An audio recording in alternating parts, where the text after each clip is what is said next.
Trump durcit face à l'Iran, mais l'ironie est totale. L'Amérique brûle chez elle, Israël s'alerte, et Moscou se couvre. On est sur une séquence à 4 acteurs. États-Unis, Iran, Israël, Russie.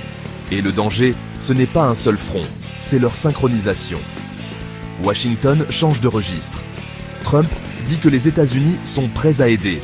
Il promet aussi de frapper là où ça fait mal, si la répression franchit un seuil. Et à la Maison-Blanche, on parle d'options sur la table. En Iran, c'est l'inverse. Contrôle de l'info, coupure, brouillard, signal brouillé. Et là, nouvelle couche.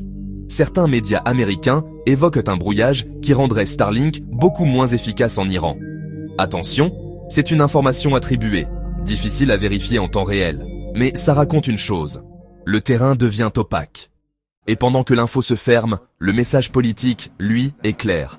Téhéran avertit que si les États-Unis attaquent, il y aura riposte. Et pas seulement symbolique. L'Iran parle de frapper des intérêts américains dans la région et Israël. Conséquence immédiate. Israël passe en alerte élevée. Pas forcément pour entrer en scène, mais pour se préparer au pire. Missiles, drones, actions indirectes. La logique, c'est l'anticipation. Et là, on a un autre signal, plus fragile, mais révélateur. Des rumeurs locales circulent, notamment sur Telegram, parlant d'ouverture d'espaces fortifiés, d'abris dans certaines zones. Je le dis clairement, ce n'est pas confirmé, mais le simple fait que ça circule montre le niveau de nervosité.